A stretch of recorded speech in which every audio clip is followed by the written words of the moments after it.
Muy buenos días, hermanos, una vez más, nuestra gratitud a Dios porque nos permite vivir este día sábado en el cual reconocemos que Él es nuestro creador, nuestro sustentador. Agradecemos a Dios porque podemos nuevamente considerar su palabra. Y como es nuestra costumbre, vamos a orar, vamos a pedir la bendición de Dios al estudiar la Sagrada Escritura y también para que Él nos pueda ayudar a hacer práctico el mensaje de su palabra en nuestra vida. Le invito a inclinar su cabeza para orar.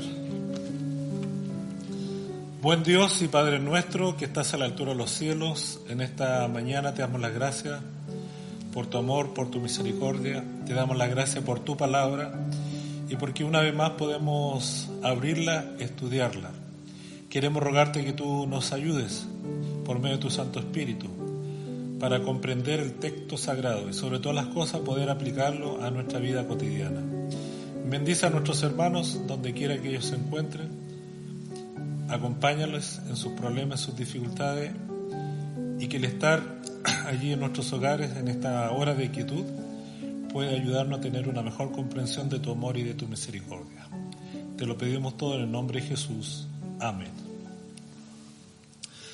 Bien, si usted recuerda bien y vio el programa, el sermón del sábado pasado, lo lógico que hoy, ¿no es cierto?, es que tomemos la segunda parte de este sermón.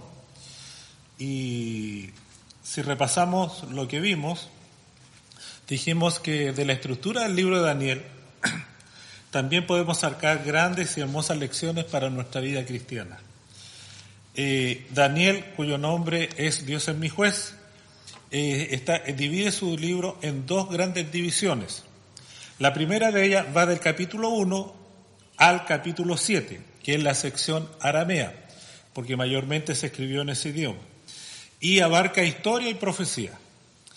El capítulo 1 es una introducción, esa parte fue escrita en hebreo, para luego tenemos, Daniel presenta tres paralelos que vimos la semana pasada. El capítulo 2 está en paralelo con el capítulo 7. El capítulo 3 está en paralelo con el capítulo 6.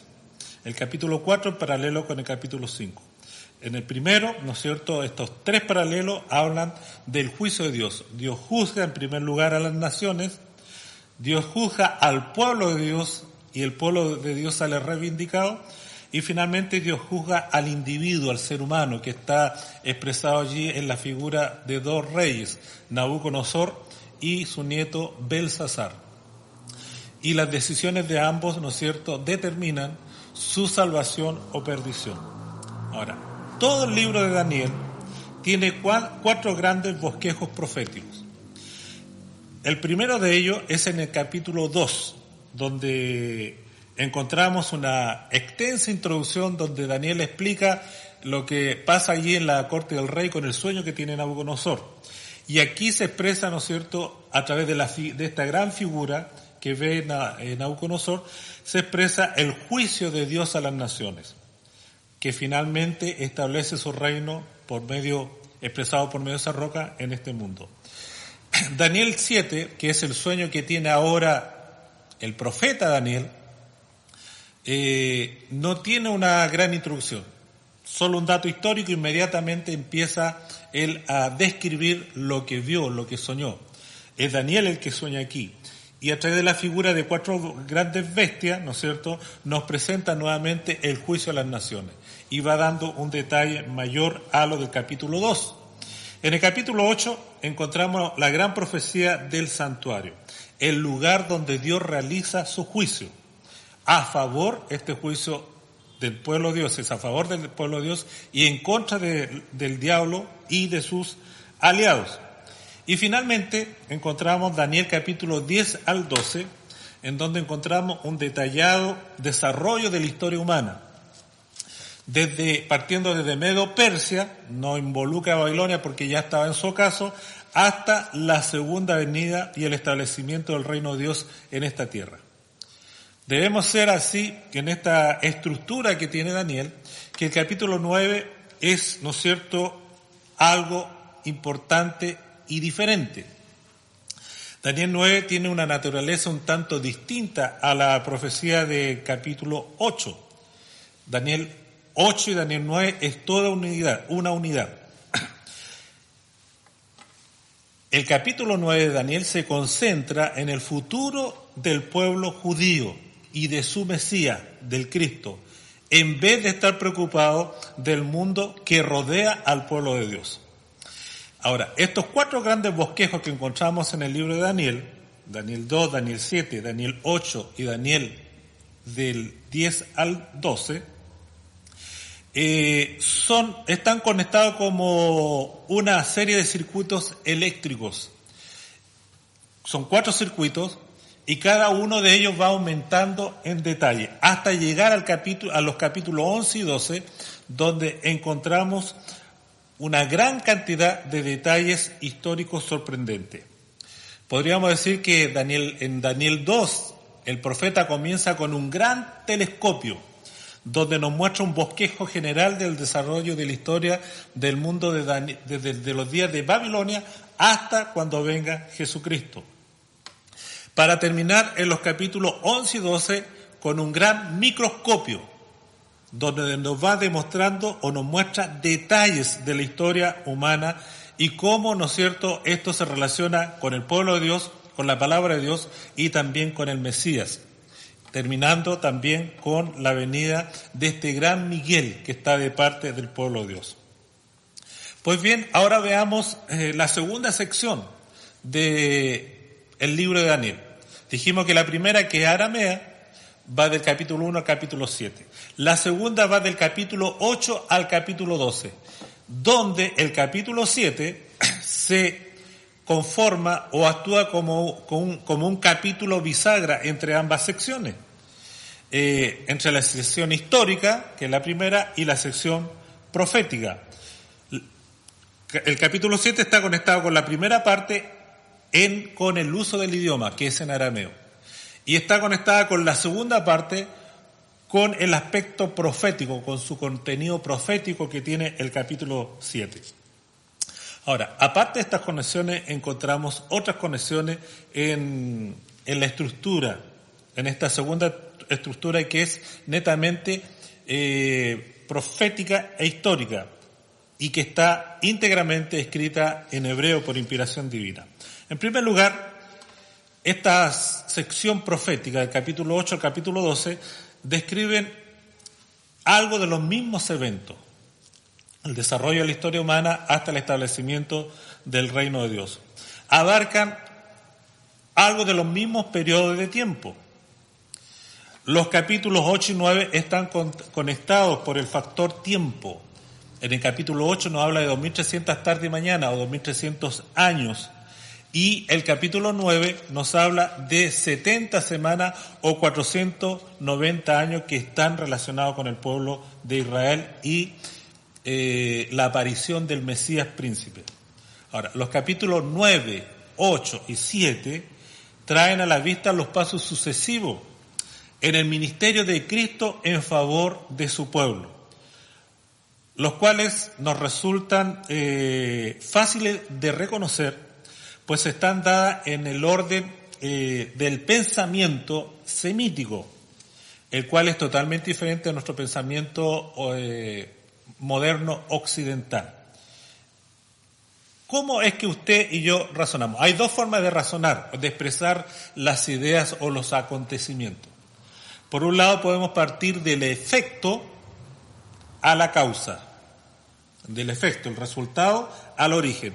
Y por el otro lado podemos partir desde el origen a la causa, al resultado. Ahora, ¿cómo es que nosotros estamos acostumbrados a describir los hechos? Generalmente nosotros, si relatamos un partido de fútbol, nos vamos a comenzar relatando el final el resultado final, lo igual que una historia. Siempre partimos con el origen. Nosotros, en nuestra forma de pensar occidental, va desde el origen al resultado, de causa a efecto. Pero la manera occidental de pensamiento, la manera oriental, la manera semítica, es muy diferente a nosotros. Es de manera reversa o inversa. Ellos parten desde el efecto hasta llegar a la causa.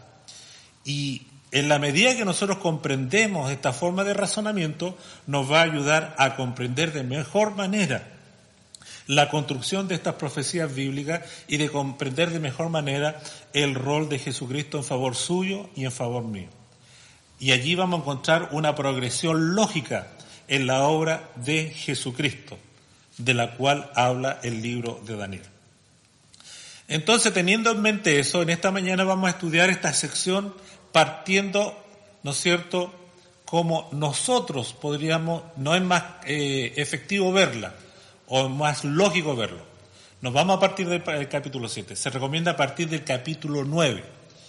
Vamos al capítulo 9 del libro de Daniel. Allí encontramos lo siguiente. Daniel capítulo 9, verso 24.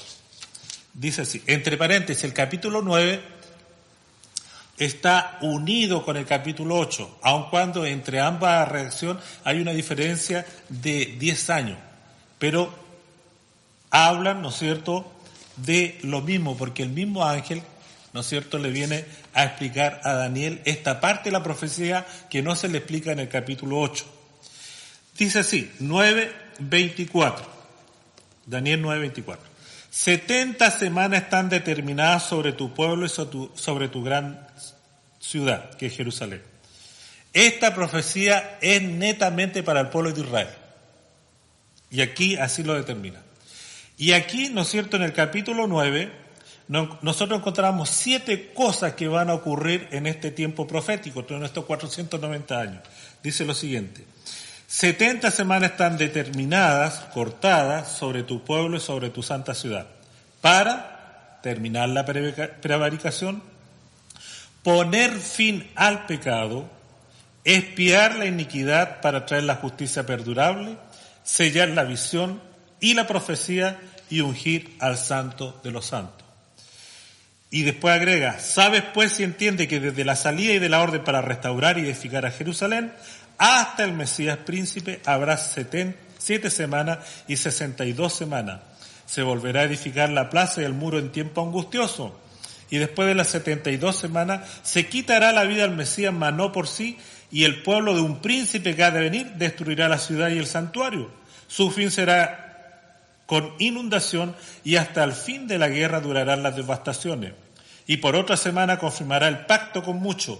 A la mitad de la semana hará cesar el sacrificio y la ofrenda, y después con la muchedumbre de las abominaciones vendrá el desolador hasta que venga la consumación y lo que está determinado se derrame sobre el desolador. ¿Cuáles son estas 7 cosas que en estos versículos se nos presentan? Primero, el tiempo de la aparición del Mesías. Iba a haber un momento histórico donde Jesucristo aparecería y se cumple en el momento cuando Juan lo bautiza allí en el río Jordán.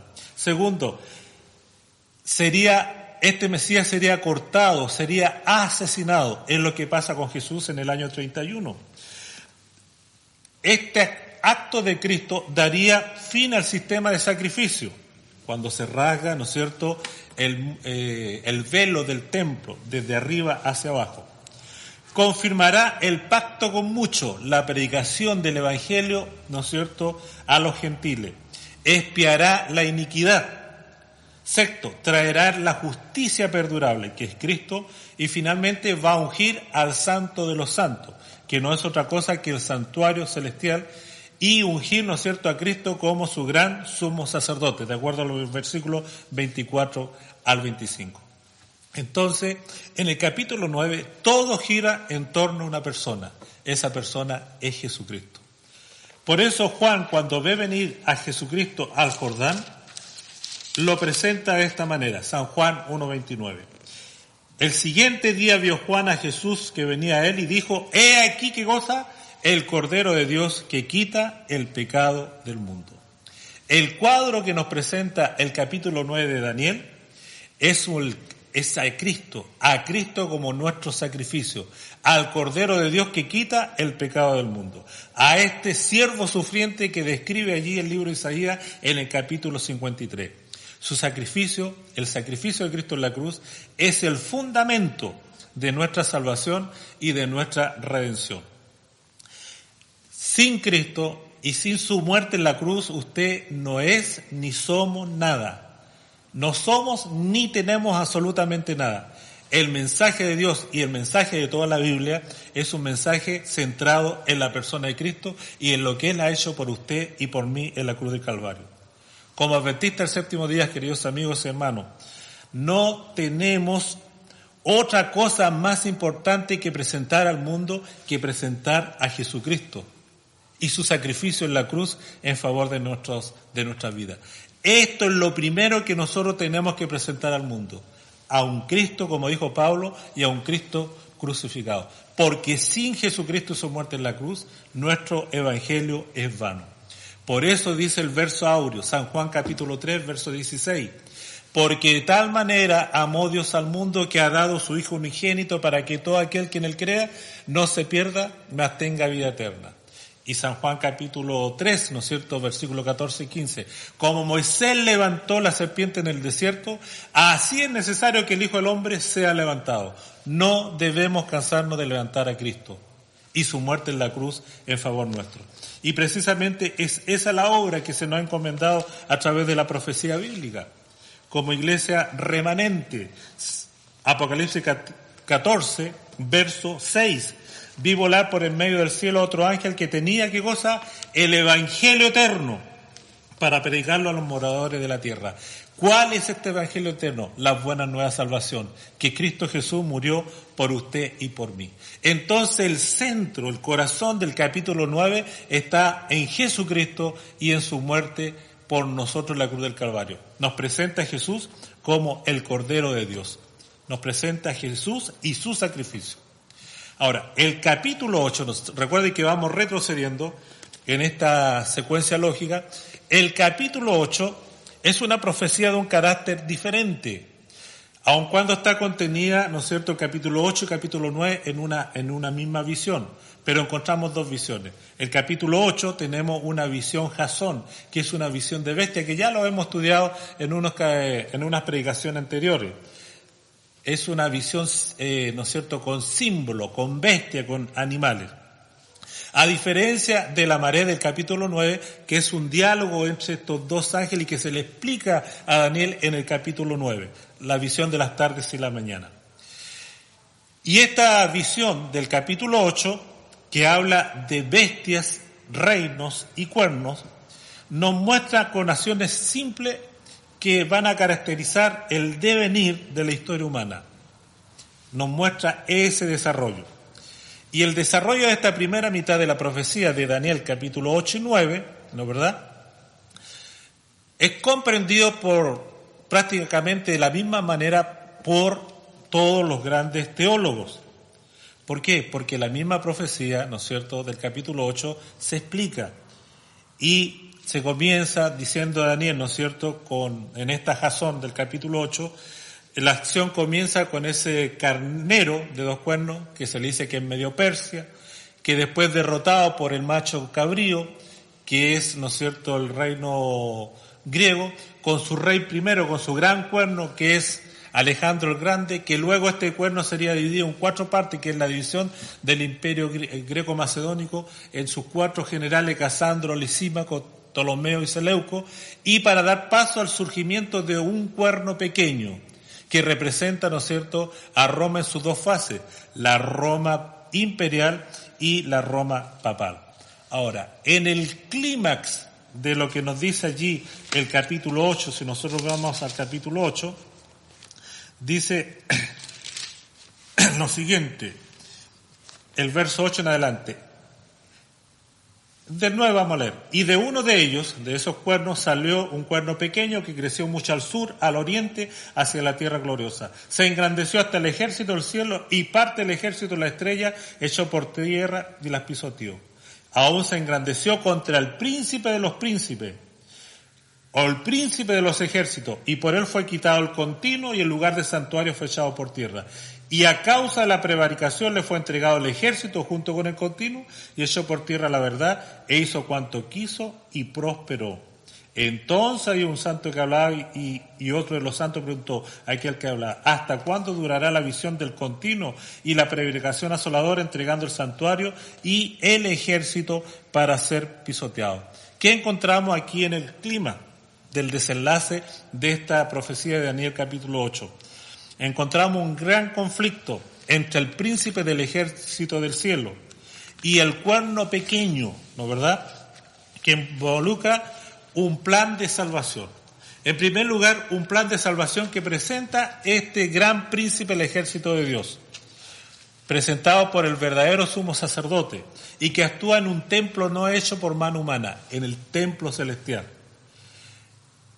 Pero con una contraparte de otro que presenta otro plan de salvación, que está conformado por sacerdotes humanos que actúan en templos terrenales y cuya tarea o función es apartar los ojos de los seres humanos de aquel gran sumo sacerdote y del lugar en el cual él está actuando. Ahora la pregunta lógica es: ¿quién es este gran sumo sacerdote? Y la palabra de Dios nos responde en el libro de Hebreos, capítulo 8, versículo 1. Y este es el gran aporte, ¿no es cierto?, del pueblo adventista para el mundo cristiano. Comprender lo que Pablo aquí, ¿no es cierto?, nos explica. Y cuya base está precisamente en este capítulo 8 que estamos viendo del libro de Daniel. Hebreos capítulo 8, versos 1 y 2. Ahora viene el punto principal de lo que venimos diciendo, dice Pablo, es que tenemos tal sumo sacerdote, el cual se sentó a la diestra del trono de la majestad de los cielos, ministro del santuario de aquel verdadero tabernáculo que levantó el Señor y no el hombre. La profecía de Daniel 8 entonces nos presenta a Jesús como ¿qué? A Jesús como sacerdote, y nos presenta el lugar de su accionar, el santuario celestial, el lugar donde Cristo, ¿no es cierto?, intercede en favor nuestro, en favor suyo y en favor mío, y donde va a juzgar, ¿no es cierto?, a los seres humanos. Pasamos entonces al siguiente y último capítulo de esta parte del libro de Daniel, de la segunda parte de Daniel, que es el capítulo 7. Recuerde que vamos retrocediendo. Daniel 8 está en paralelo con el capítulo 7 del libro de Daniel. Ambos hablan de la secuencia de los 4 grandes imperios mundiales: Babilonia, Medo-Persia, Grecia y Roma, y finalmente con el establecimiento del reino de Dios en esta tierra. En el capítulo 7 de Daniel, ¿no es cierto?, si usted ve y lo repasa en su casa, Daniel ve 4 grandes bestias: un león, un oso, un leopardo con 4 cabezas y finalmente una bestia indescriptible. Y estas 4 bestias, de acuerdo a la misma profecía, dice que son 4 grandes imperios que iban a haber en la historia humana: Babilonia, Medo-Persia, Grecia y Roma, los cuales luchan, ¿no es cierto? Hay una lucha, surgen del gran mar y están batallando. ¿Por qué batallan? Por el poder.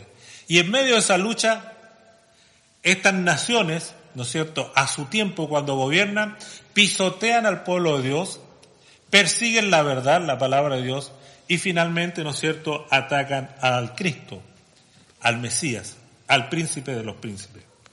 Ahora, frente a este ataque de parte de este cuerno pequeño que nos presenta en capítulo 7 de Daniel, contra el pueblo de Dios, contra el santuario y contra, ¿no es cierto?, la palabra de Dios, ¿cuál es la reacción de Dios?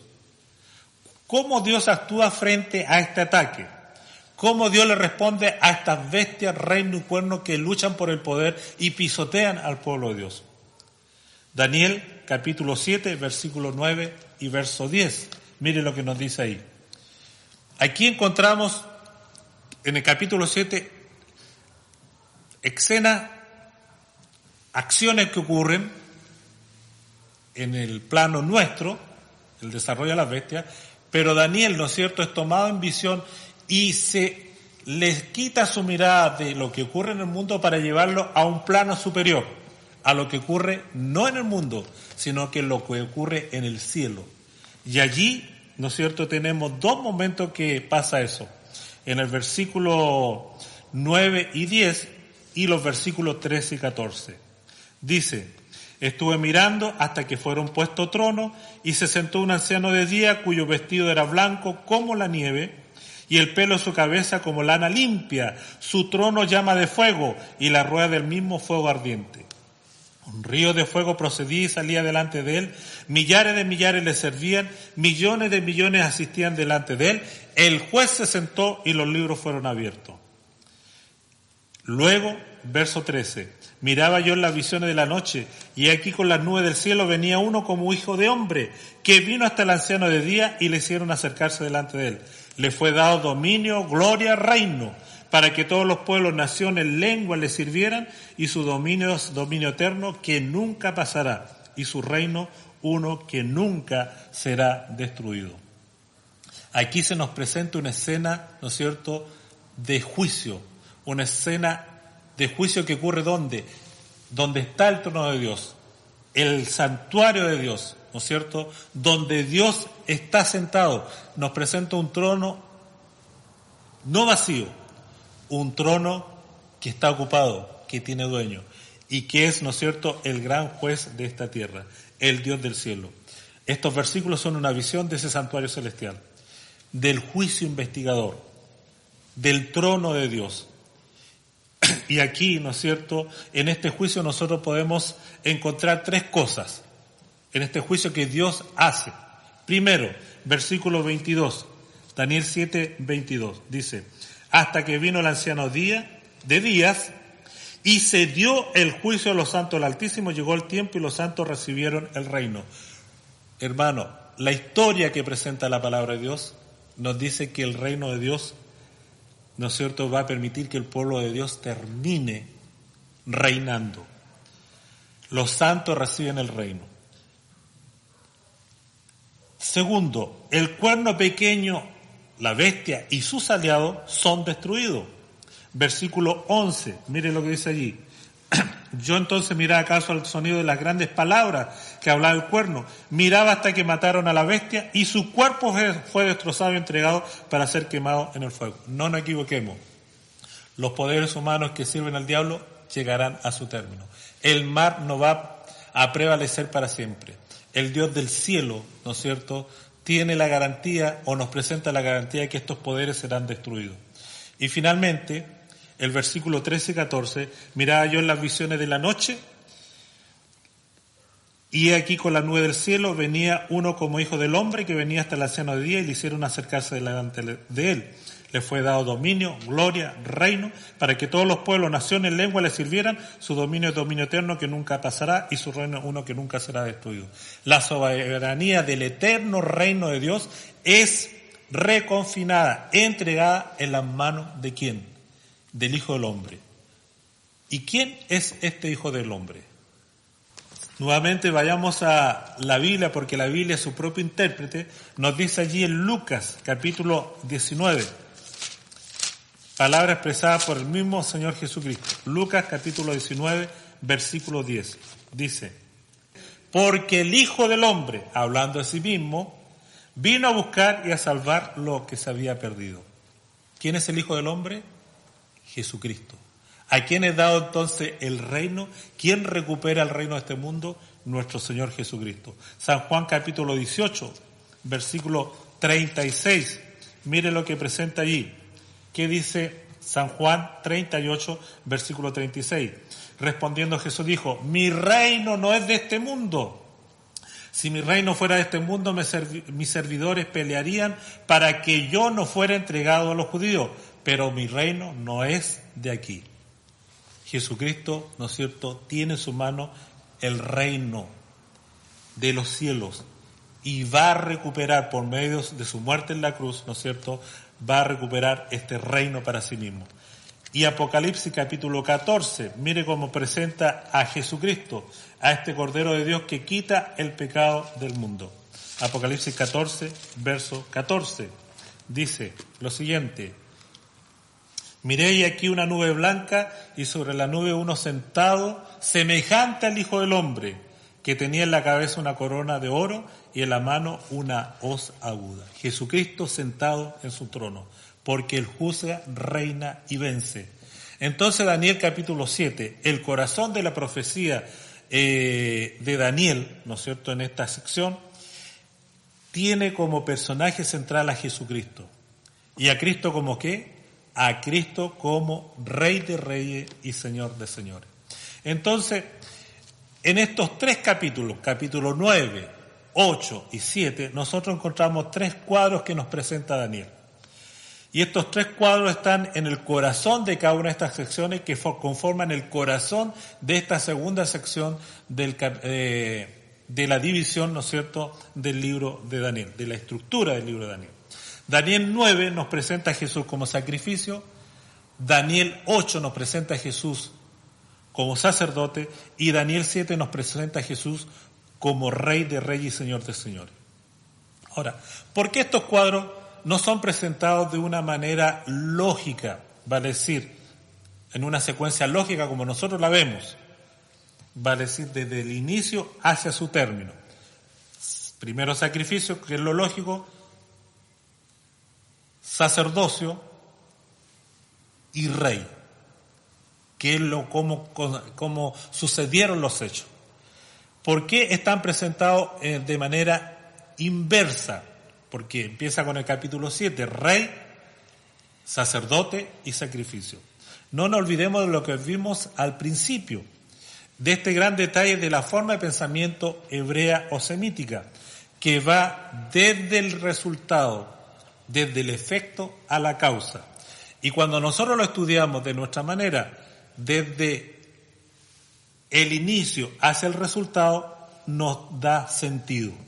Y por eso esta sesión de Daniel debemos estudiarla así, partiendo del capítulo 9, capítulo 8 y capítulo 7.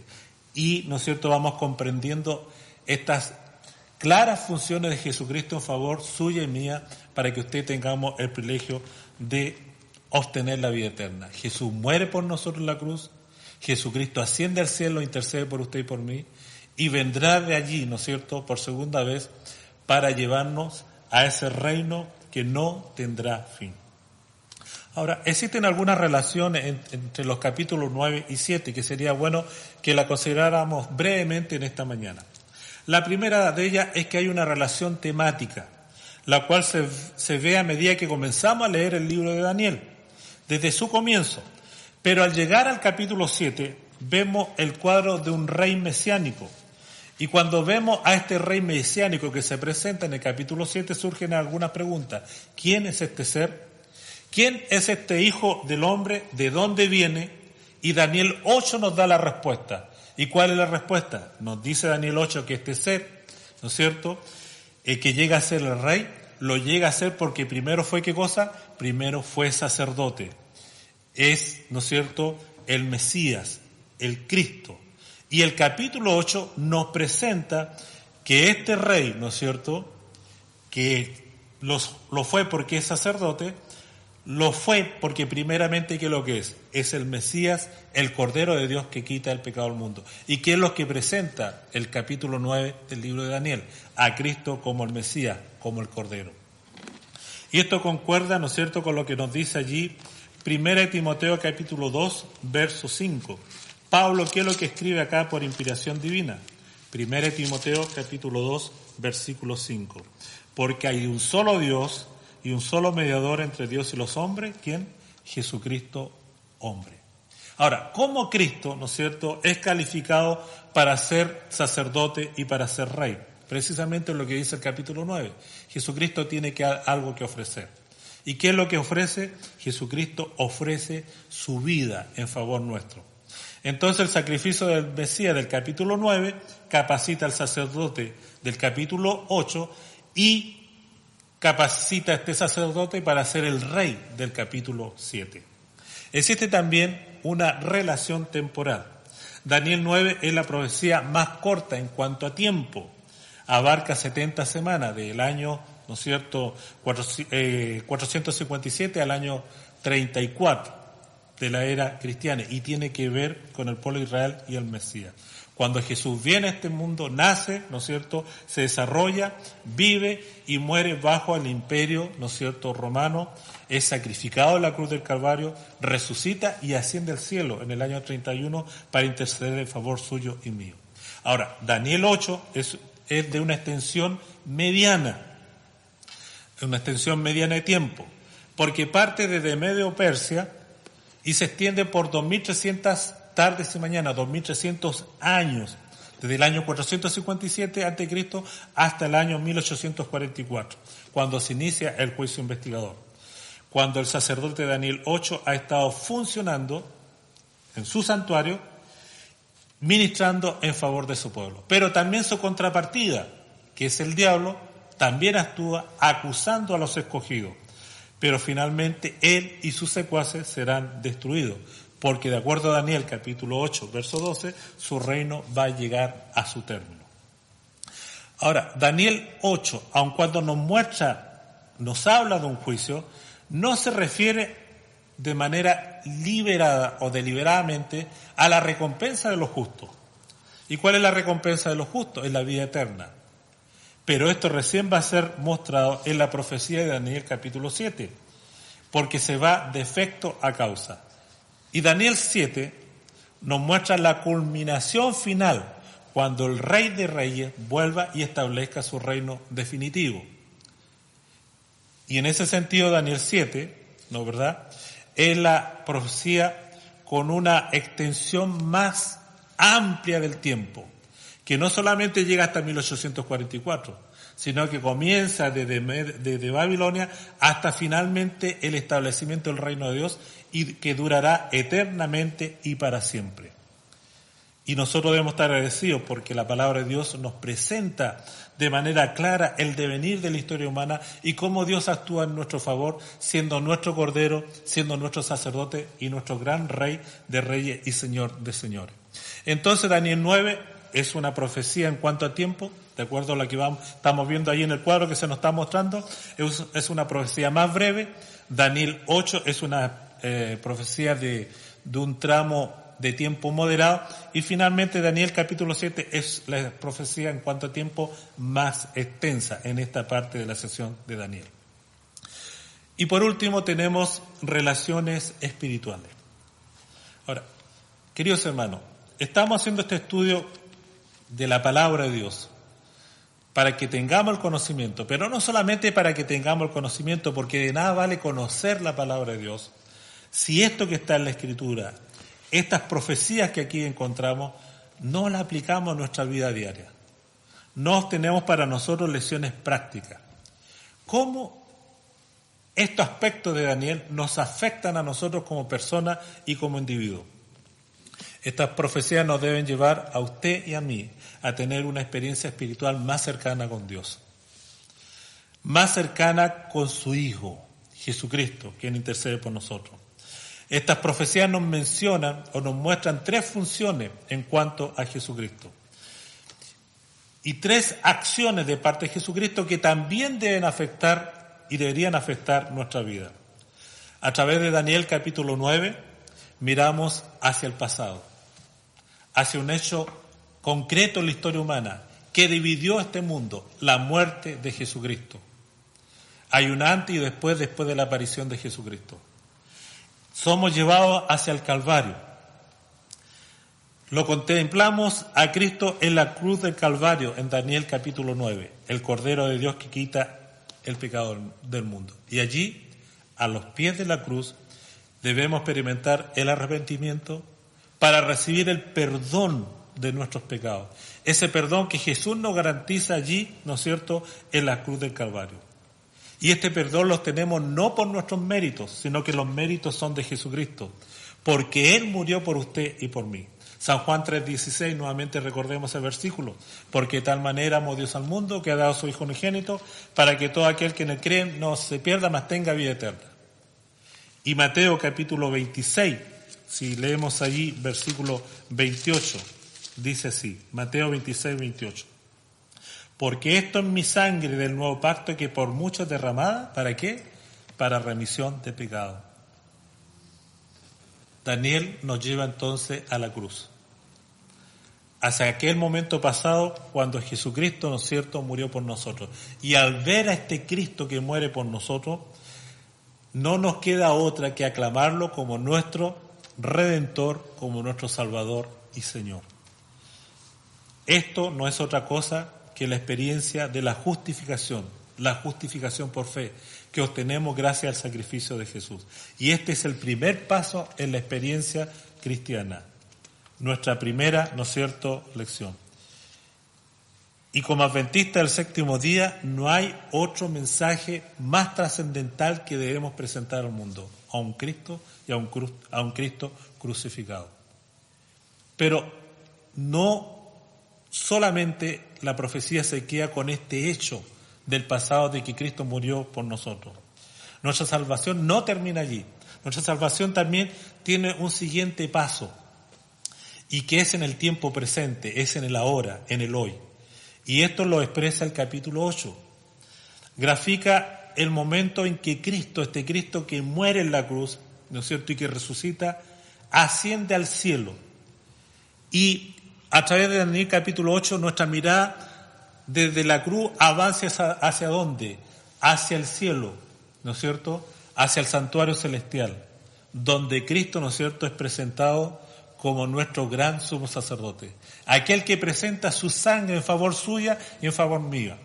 Y como dice el apóstol Pablo allí en Hebreos capítulo 8, versículo 1, lo siguiente, un párrafo que ya habíamos leído.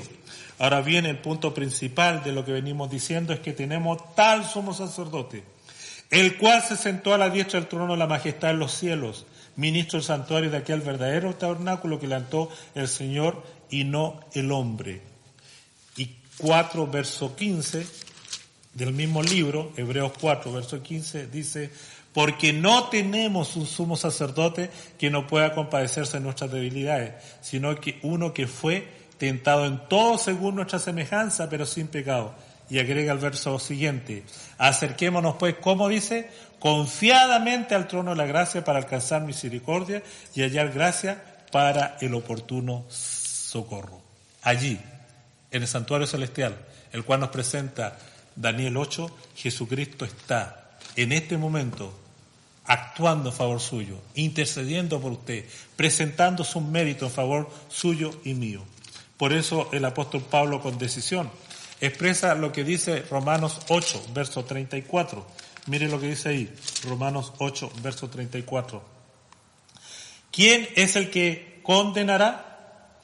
Cristo es el que murió, más aún, el que también resucitó, el que además está, ¿dónde? A la diestra de Dios, el que también intercede por nosotros. Esto es salvación en el tiempo presente. Un Cristo que intercede por usted y por mí. Es verdad que somos pecadores, pero abogado tenemos para con el Padre a Jesucristo el justo. Y esto no es otra cosa que la santificación. Entonces Jesús nos justifica muriendo por nosotros en la cruz, pero Jesús ahora ¿qué es lo que hace? Nos santifica intercediendo por usted y por mí en la cruz del Calvario. Pero nuestra experiencia cristiana no termina allí, no termina en la justificación y la santificación. Hay algo más trascendental, hay algo más maravilloso que nos espera. Y esto es precisamente lo que nos presenta Daniel capítulo 7. La profecía nos guía hacia aquel gran reino de Dios, el reino de gloria de Dios en esta tierra, cuando reinaremos con Cristo y viviremos con Él eternamente y para siempre. Y aquí en Daniel capítulo 7, a Jesucristo se nos presenta como este Rey de Reyes, ¿no es cierto?, y Señor de Señores, donde nos dice, capítulo 7, pero se sentará, el verso 26, pero se sentará el juez, le quitará su dominio para ser destruido y arruinado hasta el fin, al diablo, ¿no es cierto?, y a sus secuaces, y que el reino, el dominio, la majestad de los reinos debajo de todo el cielo se han dado al pueblo, los santos del Altísimo, cuyo reino es reino eterno, y todos los dominios le servirán y obedecerán. Este es el cuadro final de la historia.